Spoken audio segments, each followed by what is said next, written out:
Baik teman-teman Solusi Harisman yang ada di Indonesia dan di negeri tetangga.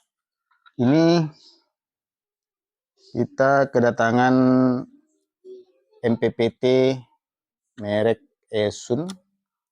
Kasusnya ini tidak ada masalah di MOSFET, tidak ada short di sisi PV, tidak ada juga di sisi baterai, artinya komponen-komponennya dianggap bagus oleh pemakai setelah dicek, tapi dia tidak juga mau ngecas gitu kan. Lalu datang akan kita periksa apa masalah Eosun ini. Saya review sedikit. Eosun ini sebenarnya levelnya sama dengan PoMR, perbedaannya hanya di sistem PSU. Di Eosun dia pakai buck converter, sementara di PoMR dia sudah SMPS ya, artinya power supply terisolasi. Ada sisi kelebihan dan kelemahan masing-masing. Kalau PoMR itu akibat lightning atau kilat itu lebih kuat ya, lebih tahan dibandingkan dengan Eosun ini. Tapi kelemahan PoMR itu settingannya lari-lari ya. Kalau kita setting ke lithium, dia bisa kembali lagi dan itu berbahaya. Orang bilang remnya blong, sebenarnya bukan remnya yang blong, tapi sebenarnya settingannya berubah ke default. Dan satu hal lagi, OMR dia pembacaan tegangan dan arus tidak akurat karena mikrokontrolernya bitnya kecil ya. Kalau ini lebih tinggi bitnya, maka dia lebih akurat pembacaan arus dan tegangan. Maka untuk hasil sebenarnya hasil energi yang stabil ya Sun. Itu. Jadi pada prinsipnya kalau ada pertanyaan pilih yang mana, kalau saya lebih memilih Eosun daripada PMR. Oke, kita coba perbaiki apa masalahnya. Oke. Baiklah teman-teman, ini kita mendapatkan Eosun. Kasusnya katanya tidak mau ngecas. Ya, ini tegangan modul surya sudah masuk 144 POC ya. Kalau dia MPPT-nya bekerja, dia harusnya turun ke PMP. Tegangan baterai normal 50. Error pun tidak ada. Dia tidak mengecas. Nah, jadi apakah yang harus kita lakukan?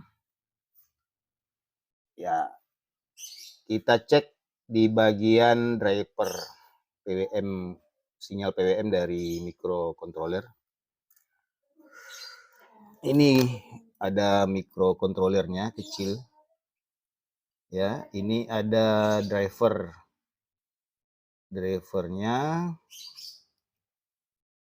Terus di sini ada setelah driver di sini ada apa namanya? Ada transistor paralel 2, transistor penguat, langsung masuk ke 4 MOSFET yang ada di sini. Ini satu, ini satu, ini satu, ini satu. Jalurnya ini bercabang di sini. Oke, kita langkah yang pertama dengan kasus yang seperti ini, kita harus pastikan ada sinyal PWM karena ini sebenarnya MPPT sudah bekerja di kemungkinan bagian mikrokontroler. Kita pastikan dulu apakah dia ada sinyal PWM-nya pakai osiloskop ya, pakai tester biasa nggak bisa ya teman-teman. Harus kita gunakan osiloskop. Di sini di tempat saya ada osiloskop 3 ya, yang mobile ada 2, yang komputer 1, yang seperti multitester 1, dan yang station 1. Jadi ada 3 siloskop saya di sini. Oke, untuk melihat di input mana PWM-nya, kita lihat dulu IC driver. Si drivernya yang kaki 8 itu kita lihat berapa nomor serinya. Di situ terlihat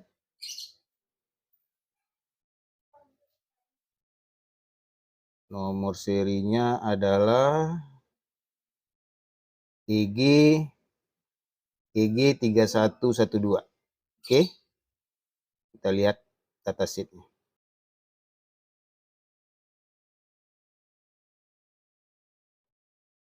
Jadi kita sudah dapatkan IC driver untuk MOSFET-nya itu adalah EG3112. Bisa dilihat datasheet di internet ya, di googling ya. Kayak kita cari SGIE kan di googling bisa, ya kan, ada 2 arti di sana. Kalau ini hanya satu.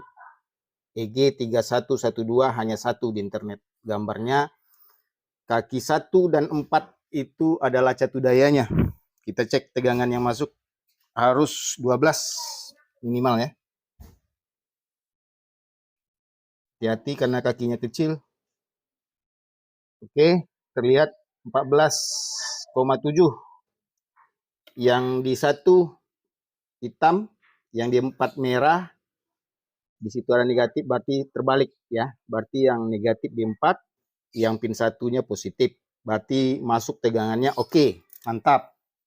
Tidak ada masalah di bagian catu daya. Lalu kita cek PWM, sinyal PWM-nya. Pertama di kaki 2. Di kaki 2 itu adalah pin input high. Ya, kita cek.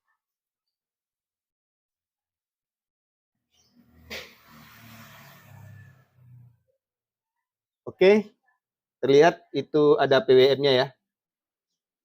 PWM-nya tampil, lalu kita cek seberangnya kaki ke-7. Kalau kaki ke-7 ada, berarti drivernya oke. Kalau nggak ada ya wassalam aja, harus diganti. Oke, tidak ada. Baik, kita buka IC-nya.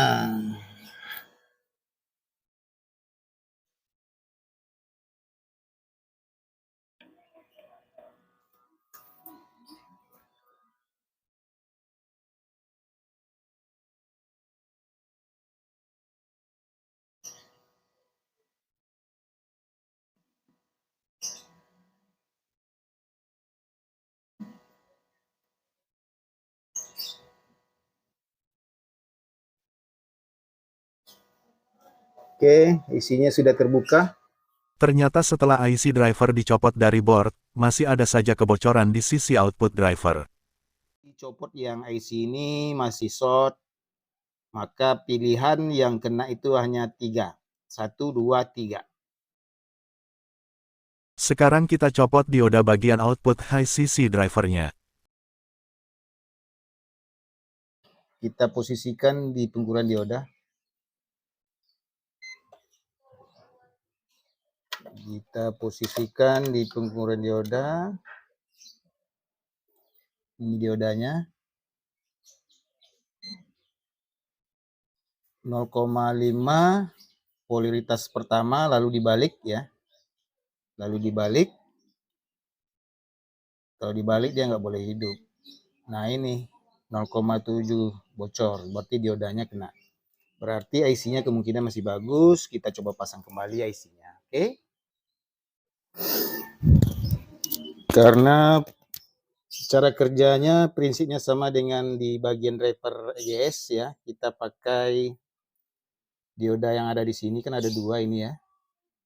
Dia kan sisi high ya. Dia kan untuk dioda sisi high ini harus ada fallback-nya untuk apa namanya? Karena tegangannya berayun ya. Artinya tegangan di sisi trigger driver untuk high MOSFET itu relatif tegangan gate dengan source itu sama ya. Jadi dia berayun ya. Untuk menjaga dia tidak over tegangannya terhadap high, dia harus pakai dioda ini. Jadi ini yang rusak, agak lebih besar ini yang diganti dengan yang ini, yang EGS punya saya ambil. Kita coba pasangkan yang kecil. Kita kasih timah dulu di landasannya.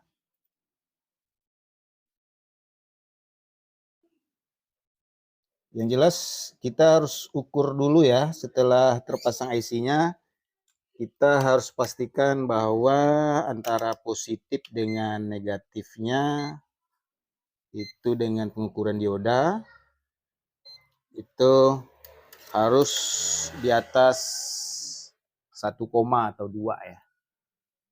Idealnya 2,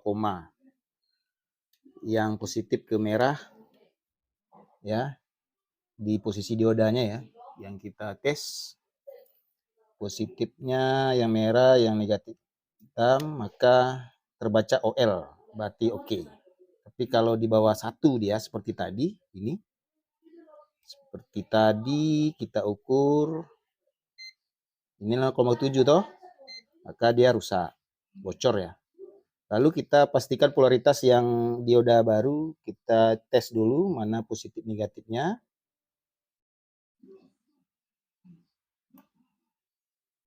Kita coba balik.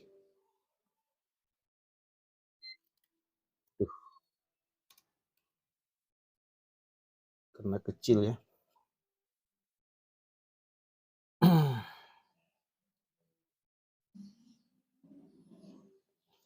Sebenarnya pakai loop kelihatan ada tandanya itu.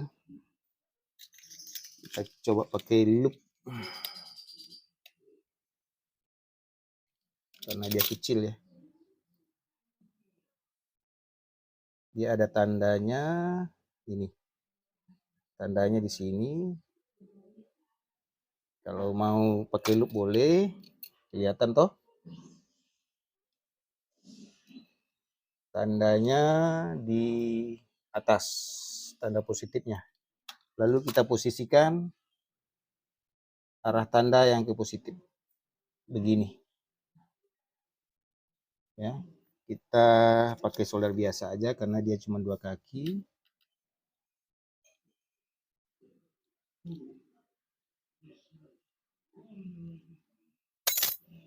Karena dia cuma 2 kaki ya.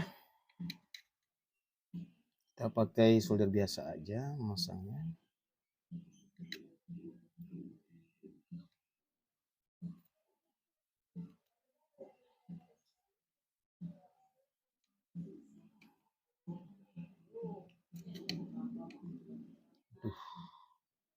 Balik deh.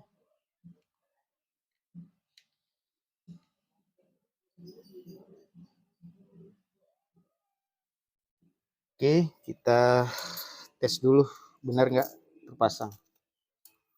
Cara mengetesnya dia terpasang apa tidak, kita pakai buzzer aja.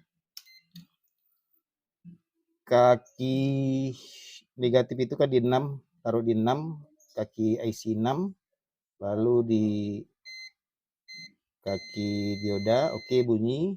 Lalu kaki 8 IC dengan dioda juga bunyi. Ini sekalian ngecek apakah IC-nya terpasang di board apa tidak. Jadi kakinya langsung bukan PCB-nya ya. Lalu kita uji dioda 1 kali lagi, apakah benar sudah lolos dari kebocoran. Oke, kita cek lagi positif di kanan, di posisi diodanya, positif dan negatifnya. Oke, sudah OL ya. Lalu kita coba, mudah-mudahan berhasil. Kita coba, kita pasangkan lagi, ini kita lepas tadi. Kita coba pasang kembali ya.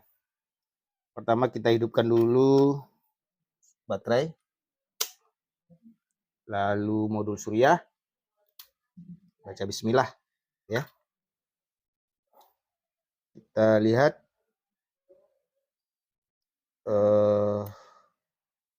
oke, sudah bekerja ya. Ada arus 4 ampere ya, 5 ampere.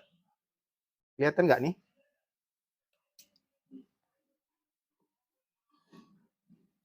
Oke guys, sudah bekerja dia. Hore, hore, berhasil, berhasil, alhamdulillah.